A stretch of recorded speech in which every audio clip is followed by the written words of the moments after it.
Parce que la ponctualité, c'est la politesse des grands hommes. Patricia, on va aller du côté de Yaoundé pour prendre le pouls de l'actualité. Absolument, avec notre très cher Ghislain Pierre et son nom en direct de Yaoundé pour la lecture des unes des journaux parus ce jour, ce 1er février 2021 dans la capitale politique du Cameroun. On peut déjà admirer ce petit coin de souris qui se dessine. Regardez. Bonjour Ghislain Pierre et bienvenue dans Canal Matin. Bonjour.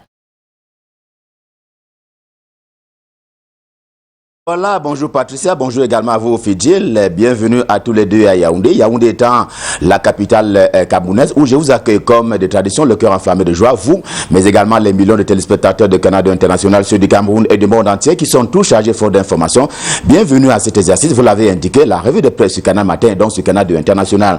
On va commencer parce que le temps est au Chan au Cameroun, la compétition continentale qui se déroule en terre camerounaise. On va commencer par du sport, indiquai-je tantôt. En tout cas, on n'a pas fini de parler de cette victoire des Lions indomptables. C'était samedi dernier face à la RDC, la République démocratique du Congo. Cameroun Tribune, édition de ce matin, lui rend encore hommage. Rendons hommage à l'équipe qui est conduite par Martin Ndongombile. En tout cas, le journal continue de célébrer la dite victoire en ceci qu'après coup, le gouvernement de la République a apporté ses félicitations à l'équipe nationale A-Prime qui va devoir affronter le Maroc en demi-finale. Le Maroc étant le tenant du titre pour ce qui est donc de cette catégorie de joueurs sur le continent africain. Cet agenda sportif n'occulte en rien d'ailleurs ce qu'il est convenu d'appeler la crise anglophone à propos de cette crise sécuritaire que le Cameroun traverse en ces deux régions, le nord-ouest d'une part et pour laquelle Yaoundé a été visité par un émissaire du Vatican, le cardinal Pio Parolin, puisqu'il s'agit de lui, eh bien, c'est un légat du pape François qui a donc été reçu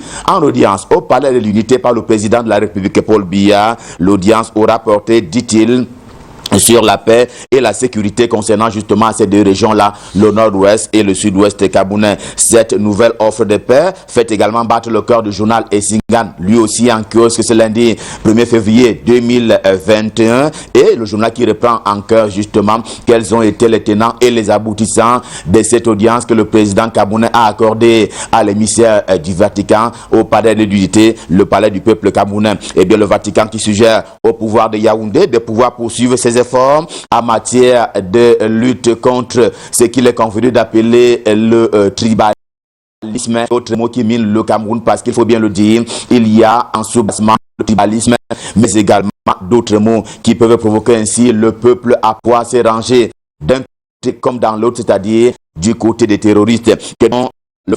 Appelle le gouvernement de Yaoundé à poursuivre ses efforts pour un retour à la normale, pour que vive la vie. C'est d'autant plus que selon The Guardian Post, c'est un quotidien camerounais d'expression anglaise au siège imposant ici même à Yaoundé qu'il se fait des choses sur le terrain du nord-ouest et du sud-ouest camerounais. Au-delà de l'encadrement militaire et des appels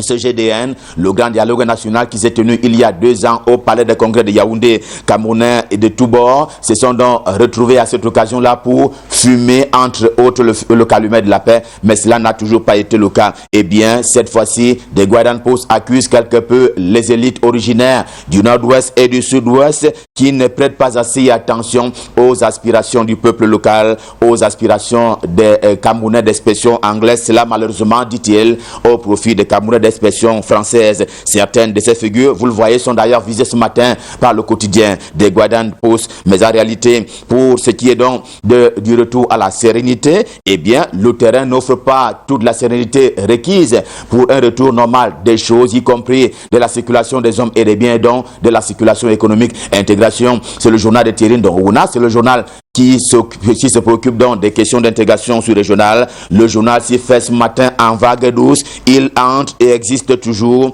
Et dit-il, il existe toujours des flammes qui consument personnes et même bâtissent dans le nord-ouest et le sud-ouest, comme pour dire qu'il y a encore du chemin à faire dans le sens de la reconstruction et d'un retour à la normale dans ces deux régions camerounaises qui sont traversées par une crise depuis pratiquement 4 ans maintenant. La preuve, l'économie non seulement locale mais nationale complètement restée affectée au point de faire grelotter un peu le GICAM, le groupement interpatronal du Cameroun qui a donc froid Il a froid dans son dos et dans son ventre parce que l'économie camerounaise ne va pas bien. Elle n'a pas retrouvé le niveau qu'elle avait avant, notamment l'atterrissage de la Covid-19. Le journal informel, le groupement interpatronal du Cameroun ne respire plus bien. Il va jusqu'à parler d'agonie depuis que les entreprises camerounaises, y compris les plus grandes du pays, ont été touchées par Covid-19 et jamais ne se sont relevées faute d'un appui du gouvernement de la République du Cameroun au titre de la comparaison qui est donc dressée ce matin par le journal pour faire allusion à ces pays qui ont assisté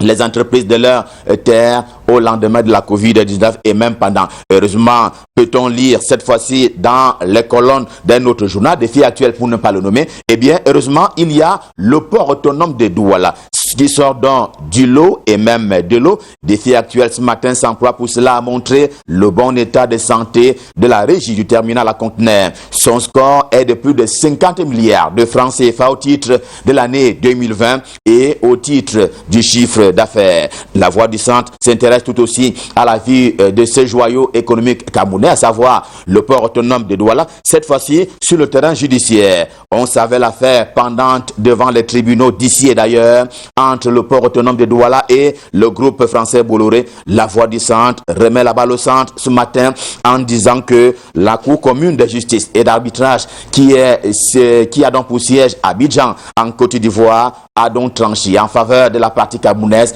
en faveur du port autonome de Douala et donc au détriment du groupe français, j'ai nommé le groupe Bolloré. Repère, le journal de fait Richard Tounombe est également en kiosque ce lundi. Il suivait également cette affaire au contour à la fois multiples et multiformes dont le financier n'est pas le moindre. On imagine les youyous de la partie camerounaise et bien entendu les pleurs de la partie française. S'agissant maintenant des pleurs, cap sur le département du littoral, cap sur le Mungo avec le journal Le Zénith, lui aussi en kiosque, dès qu'il en apprend ce matin que la colère monte, elle monte dans un camp comme dans l'autre du côté du Mungo. On parle donc de la malgouvernance communautaire de la part des élites qui se seraient entendues pour ne pas s'entendre. Heureusement et malheureusement, dit dans le journal, eh bien, c'est le Mungo qui s'en trouve ainsi dans une situation indélicate et dans une situation d'implosion on ne peut plus appréhendable. Et pour aller dans le même sens, rester dans la même veine, réalité, c'est le journal de Pongouaré qui dit tout aussi en kiosque ce lundi,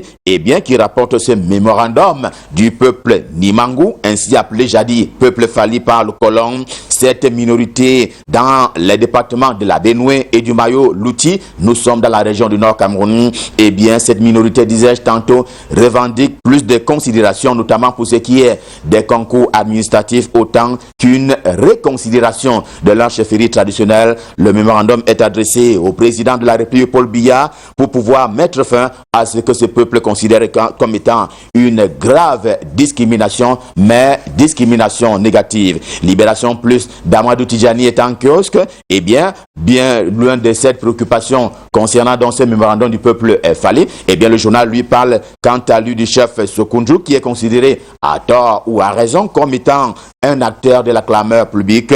Le journal semble dire qu'il a depuis changé de lit en termes d'action.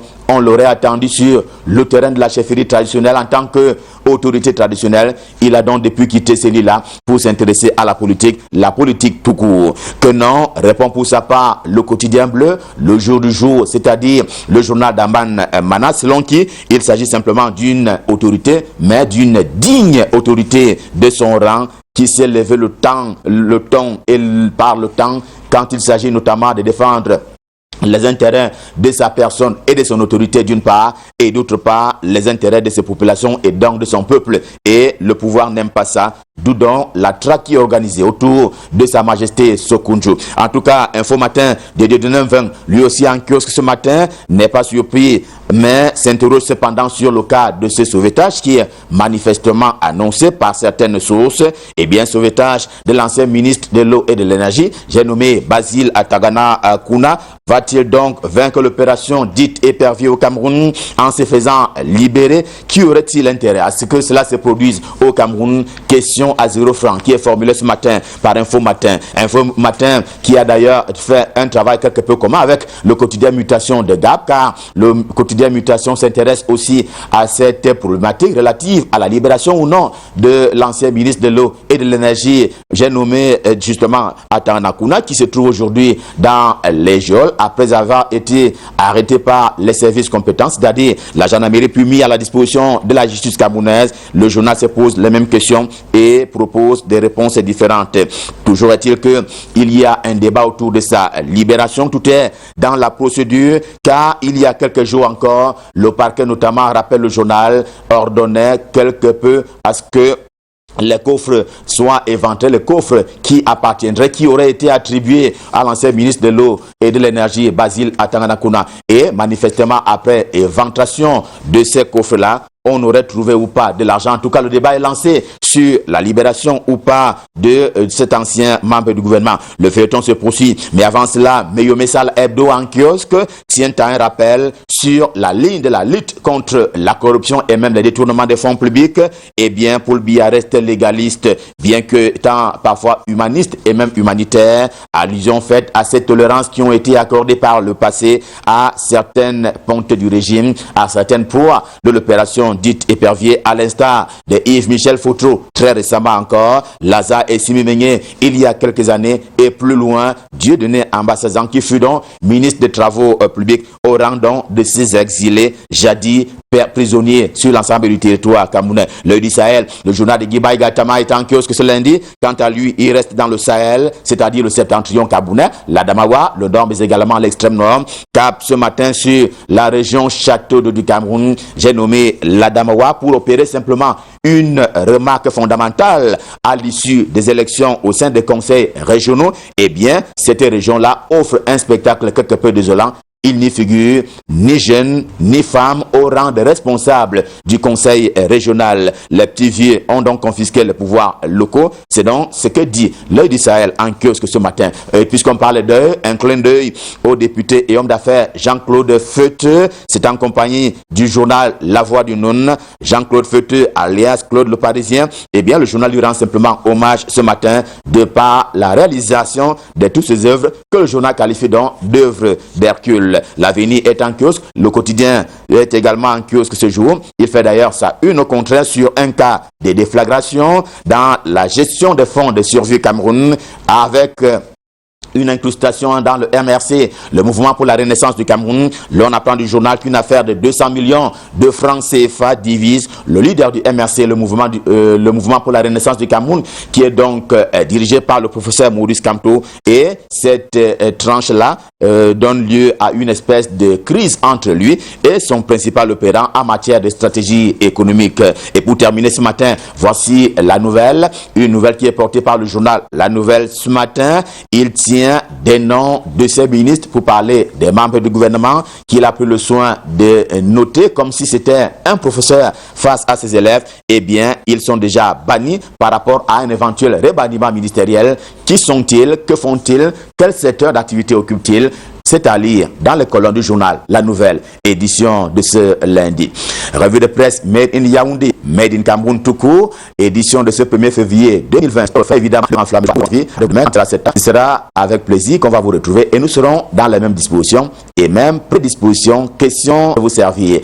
Repartons à cœur joie du côté de Douala pour remettre le pouvoir entre les mains de qui de droit, c'est-à-dire Patricia Fedil, pour la suite et la fin de Canal Matin. C'est donc à vous, Patricia, c'est à vous, Fedil, c'est à vous, Douala, pour la suite et la fin de Canal Matin.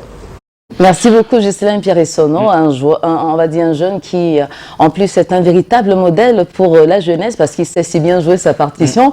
On le regarde avec beaucoup d'admiration tous les jours, évidemment dans le cadre de la revue de presse depuis Yaoundé, de même que nos millions de téléspectateurs. Donc, on vous souhaite une journée en or. Revenez-nous toujours pétillant, de bonne humeur. Il sera 7 heures en tout cas, 1 heure de moins en temps universel. Et puis, on va rappeler, nous sommes dans le mois de la jeunesse et le thème qui a donc été choisi pour cette édition, 55e édition en l'occurrence, c'est jeunesse, résilience, défi, opportunité en temps de coronavirus, pour dire que c'est une célébration qui va se dérouler de manière particulière en raison justement de la pandémie. Oui, jusqu'ici, moi je n'ai pas toujours l'information celle de savoir s'il y aura toujours cette parade juvénile traditionnelle ou pas.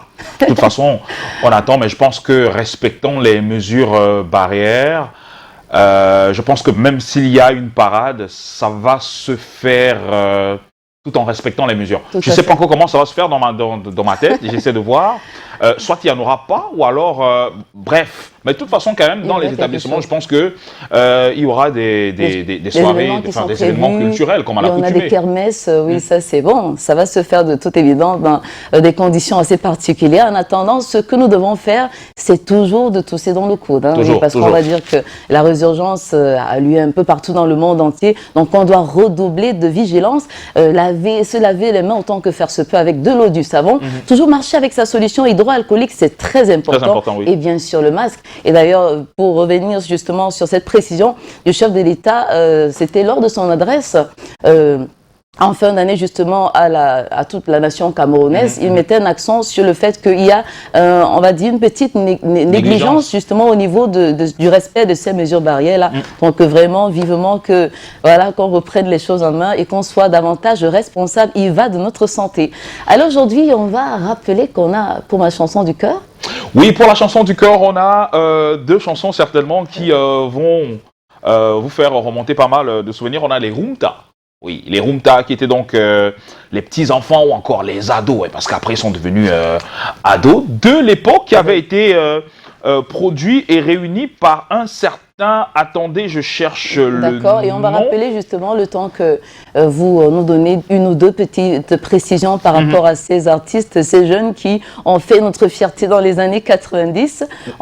Est-ce qu'ils seront donc voilà, en challenge oui, ils avaient été bien évidemment réunis et produits par un certain Kembe Pesok et ont eu du succès dans les années 90. Ils ont été pendant de très longues années l'attraction de toute une nation.